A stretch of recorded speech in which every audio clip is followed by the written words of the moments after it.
I'm here to protect him and find out who is responsible. My family has relied on MI6 twice. I won't make a mistake again. Now, if you'll excuse me, I have to check the upper survey site. There's snow and ice out there, so I have to do this on skis.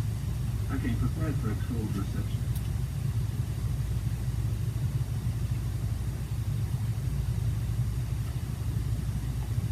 It's too dangerous. Can't land. Wind's too strong. I'll jump. What's the point of living if you can't feel alive?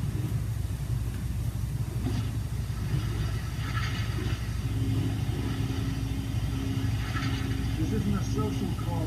Head for the gully. I'll lead the way. Go! Go!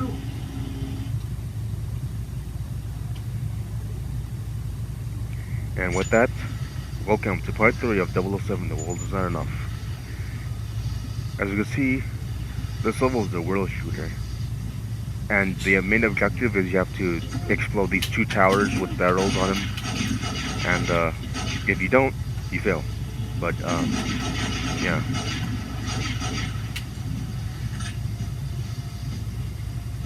So this part seems simple enough. Just killing down enemies and honestly, this level reminds me a lot of Alpine Escape from 007 Nightfire. Because you can see with those guys with the jet skis, or whatever that's called, or snowmobiles.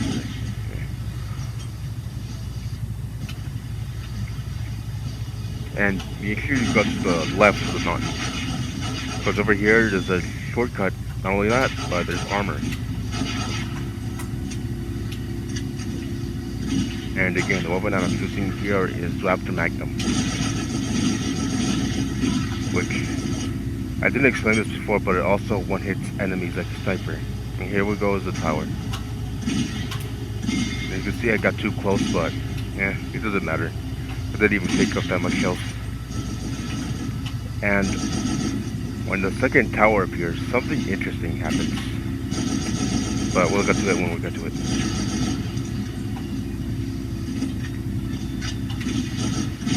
And normally you're supposed to destroy those parachute guys, but I just ignore them.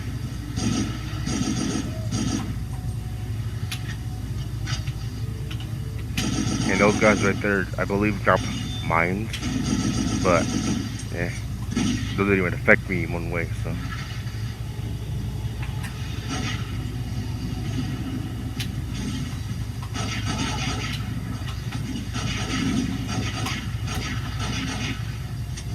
And as you can see, I was blankly shooting at someone from far away, which is surprising because I didn't even see him.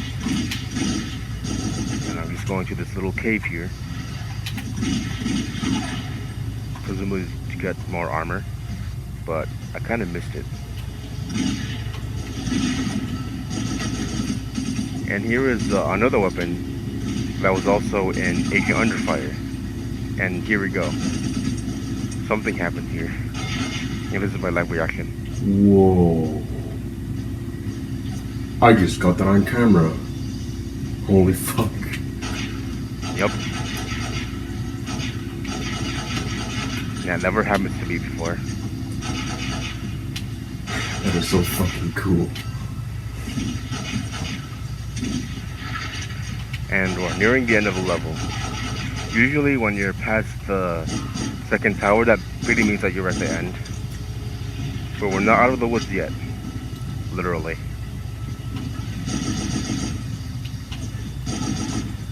You'll know once you see a bunch of barrels forming like some sort of like border. But yeah. As you can see, my armor is almost out.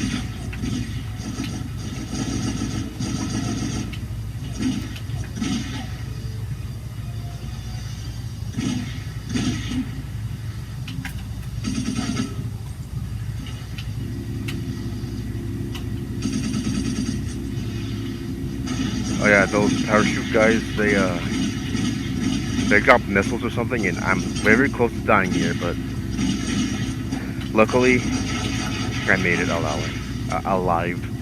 Fuck. And those barrels, They exploded, but I didn't die, so, which is kind of a miracle. Anyways, enjoy another cutscene.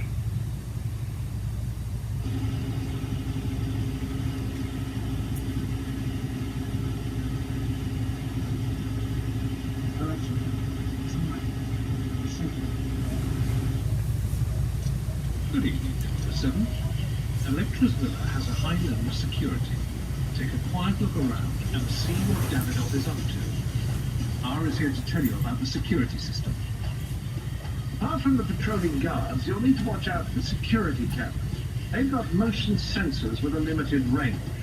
Each set of cameras is linked to a nearby secure office, so your best course of action is probably finding those security sensors and disabling their systems. Be sure to get out of your room without causing suspicion. Take care to stay in the room, Mr. Bond. I would hate for a guard to shoot you by mistake.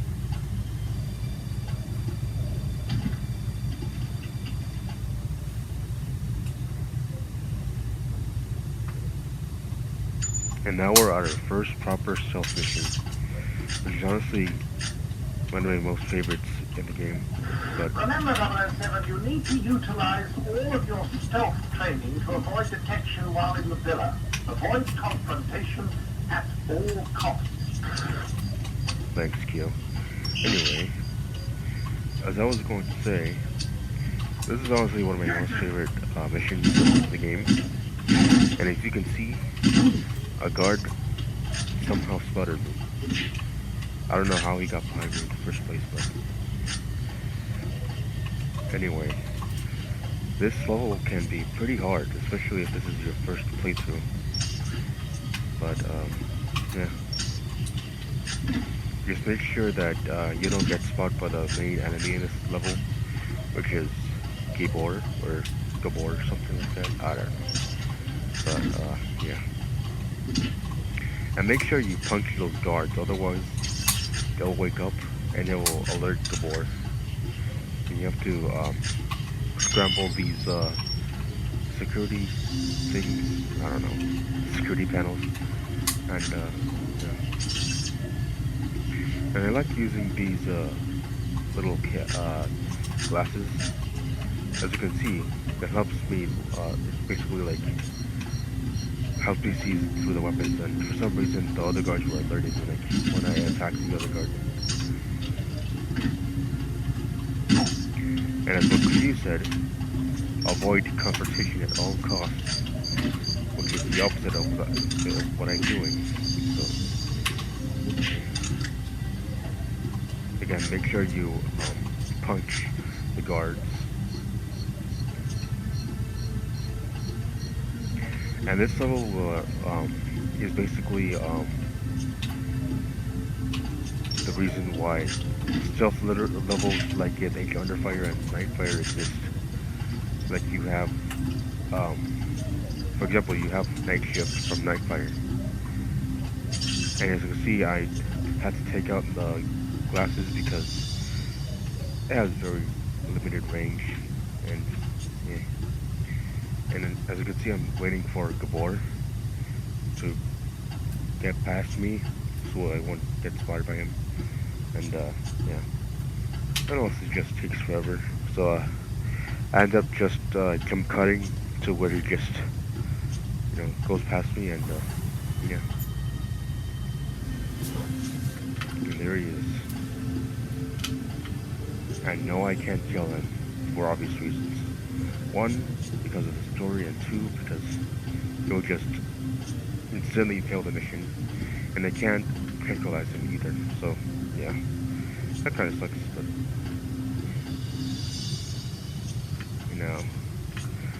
be sure to tranquilize this guy, otherwise he'll alert Gabor. And thankfully, all that ruckus wasn't alerted by Gabor. Or didn't alert Gabor. Yeah. And anyways, we have to cancel wiretap on the phone. And yeah, I've actually recorded this mission before, but I forgot that one fucking phone, which sucked. And then I ended up deleting that video because, yeah, I was kind of slow on that recording anyway. But now, we're already over halfway through the mission. And the guard's over there, and I'm not gonna bother killing him. Or disarming one or whatever.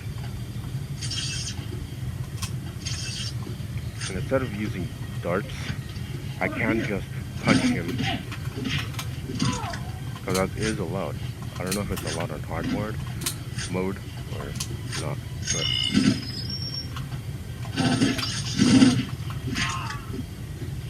speaking of which, I'm doing easy mode because hard mode is, well, to be self-explanatory, hard.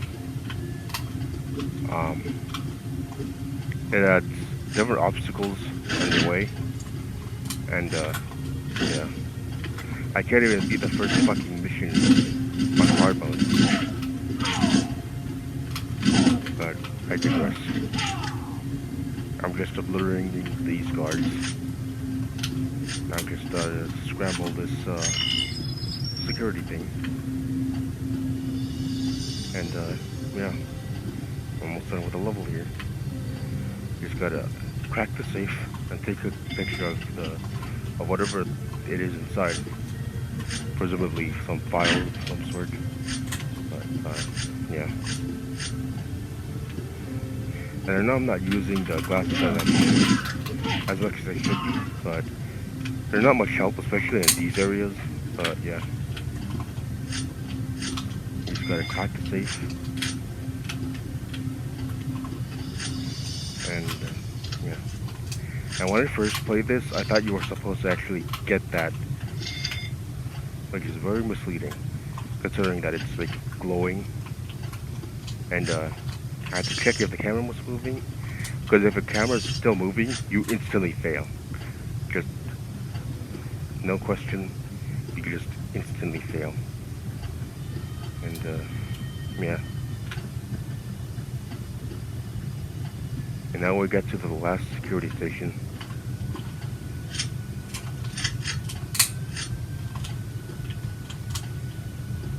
And here's Davidoff.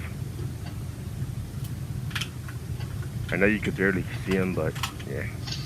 We'll see him over him in the next part. I have a feeling that the next part is gonna be somewhat hard. Because the next mission after the next, basically, the next mission after the next one, I don't know. After the next mission, I'm not a fan of that one. Kind of sucks. There's this thing that Bond has to ride, and it's very finicky. But yeah. That's the end of part 3. I know I'm blasting through this playthrough, but yeah. Like I said, I'm having a lot of fun with it, and hope you enjoy. See you in part 4.